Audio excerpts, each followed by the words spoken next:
ายดีเด้อพี่น้อง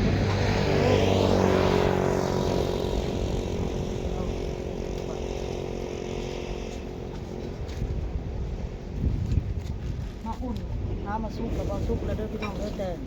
เฮาสิมาอุ่นวันนี้เฮาสิจัดพี่น้องจัดให้พี่เลี้ยมต่อแล้วพี่น้องเด้อไปของพี่เลี้ยมมันจัดไปอันให้พระเจ้าวันเอาไปแจกเอาไปย้ายให้พี่อันนั้นนำย้ายไปเลยผู้ที่บ่มีเพิ่นว่าให้สร้างน้ำแน่ให้สร้างแล้วก็ผู้ที่เพิ่นบ่มี300 บาทพี่น้องเด้อ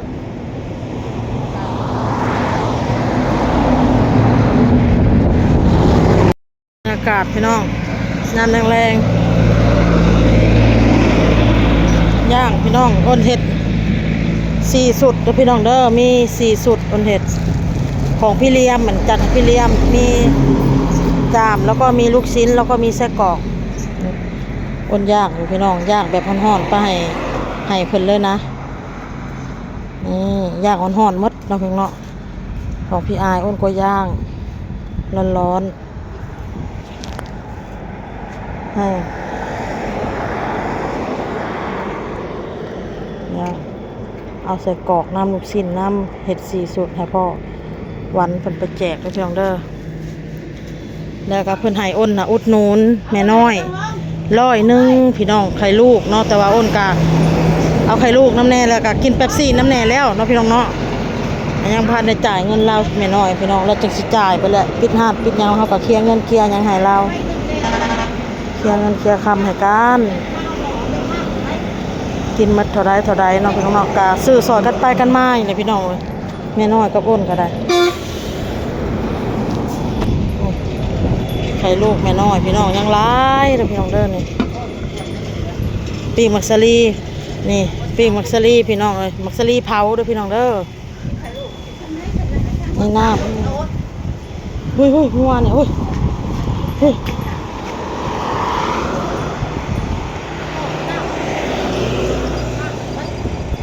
ของพี่เลี้ยมจัดพี่เลี้ยมต่อพี่น้อง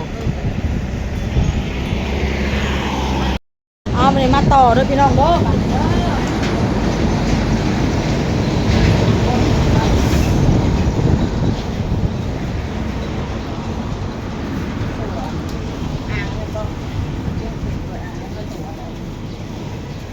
อ้นกับเสียมาอันนั้นของพี่เลี้ยมเด้อเด้อพี่เลี้ยมของพี่เลี้ยมเด้ออ้นจะมาให้ในข้าวแก้วจุดนึงเพราะว่าเพิ่นว่าเอาให้สั่งแล้วเลยสิให้แพ็คกังให้แล้วว่าเพราะว่าเป็นวันเกิดของสามีเราอยากทำบุญเราอ่ะขอบใจหลายนะให้ไม่เท่าแก้วแล้วก็ให้ไม่มาได้กินนี่ปากเลยบ่กินอ้าวทำมอนนี่ก็ขอบใจเด้อเลี้ยงเลยขอบใจต้องฝากให้พี่จ้าขอบใจหลายทำบุญซื้อจะดีมีแฮงให้ไปแล้วไรขึ้นมาคือเก่าเด้อก็เลยปีใหม่พบแต่แนวดีๆโศกใจปีใหม่เด้อร่ำรวยวันคริสต์มาสปีใหม่ให้โชคให้ลาบปังเป็นเท่าดีใจนี้ดิขอบใจเด้ออ้นมาบันนี้ก็คำเลยเด้อบัดนี้เห็ดย่างปลาเท่าจีข้าวโพดพี่น้องข้าววันตื่นนอนแล้วพี่น้องทางน่ะตื่นนอนแล้วก็ออกมาแล้วบัดนี้เอาไข่ลูกก่อนใส่ถุงพี่เลี้ยมเพิ่นเลี้ยงแต่ว่าเฮาก็กินน้ำแน่กินปิ้งมักซาลีแน่พี่น้องเอ้ยอุดหนุนน้ำเพิ่นน้ำแน่เงิน100เนาะแล้วก็ไข่ลูกน้ำแน่เอารถบอกแกไม่ขายอะไรอยู่บ่ขายได้ขายอยู่เด้มื้อนี้ก็ได้เฮาก็ซื้อถุงหนึ่งซื้อซอยกันนี่แหละพี่น้องเอ้ยแล้วของคุณว่าเขาไม่สนใจจังหวะไข่ลูกก็พอดีกินเลยพี่น้องเอ้ยแซ่บบอลเอาไข่ลูกไปกินกับข้าวนี่ลูกแมลงนี่กินไข่ลูกแล้วก็แล้วเอาขายให้แน่ไข่ลูกนะไม่ก่อนเพื่อนไปดีเอาหมดแล้วเอายังมาถึงมั้ยอดอันนี้ไม่อดก็หน่วยได้อีกนี่เนาะเลือกหน่วยใหญ่ๆแล้วว้าวฮอดแล้วบ่ค่ะ4เหลืออีกหน่วยนึง นี่ เอาหน่อยได้ก็เอาเ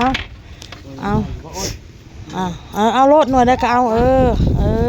แจ่วเอาแจ่วน้ำไหลขอบมกขอบใจพี่เลี้ยมเด้อมกขอบใจโชคให้มานให้ร่ำให้รวยกว่าเก่า พกมาพี่วะ ไปเอากินนี่แหละท้องเจ้าอยากเจ้าก็กินไข่ลูกนี่เอากินน้ำกันนั่นแหละเอาบ้านกินลูกเอาเข่าค่ะเด้อจะเอาหายไปทองเอาสิเอาเนี่ยเอาแมวหายเอาทองกินเอาลูกเอาไข่นี่เครียดแล้วได้เท่านี่เครียดแล้วก็ย่างสะงอกเข่าแล้วได้มากินข้าวไว้แม่ป้อนข้าวมึงมาโอ้โดยสบายดีพี่น้องมามัน ตู้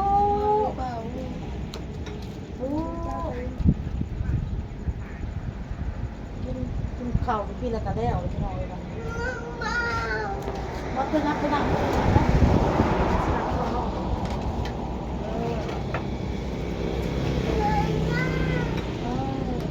หลบลงมาเอาหลบมา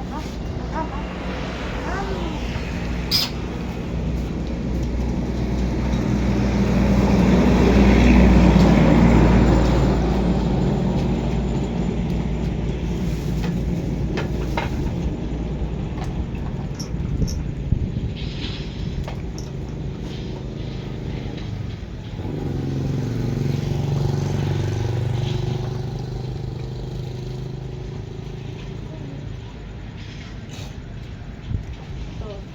ไก่ข้าวโพดลูกข้าวโพด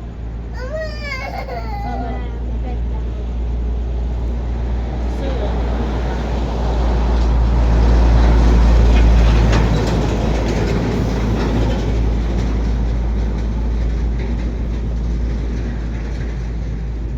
แหละประมาณทุ่มกว่าเพื่อจะซื้อข้าวมันหนาวดิกับหนึ่งมามันเงียบปวดเลย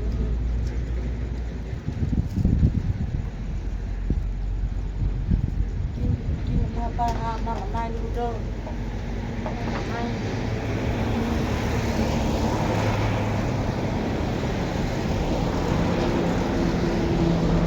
น้ำนอนตะเวน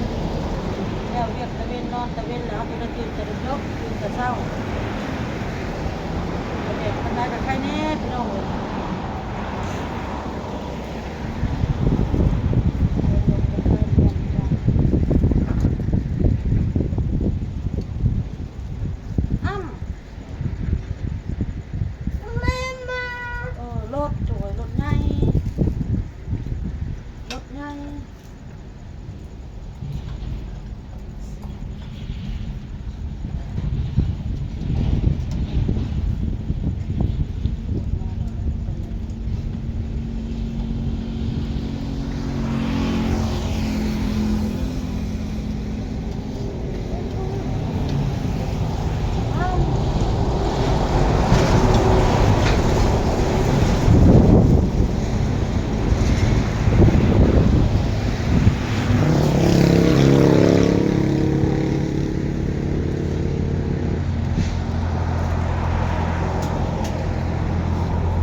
เตียงอะไรมันเตียงของไอ้น้อยเห็ดดิเห็ดในอมนแต่อมนแล้วง่ายห้องเลยป้ากระเพราจะปลูกว่ากระเพรามากินข้าวมาก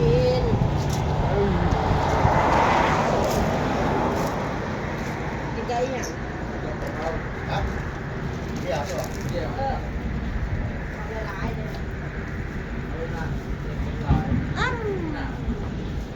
ก็เหมือนกันนี่เนาะ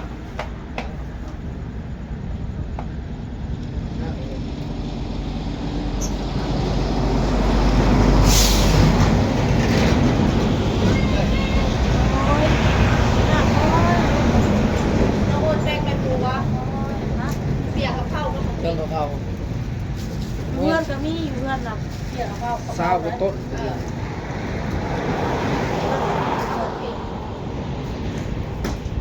มันพริกไม่ได้ เอา เอา เอา มา เป็นต้นต้นเปล่าเลยเอาทั้งสองต้นกะเพรา เจ้ากระแบงน้ำแม่เนี่ยเอาให้แม่เลย เอาใส่เลยแล้วจะเป็นอันปลูกไว้อยู่ในสวนหน่อย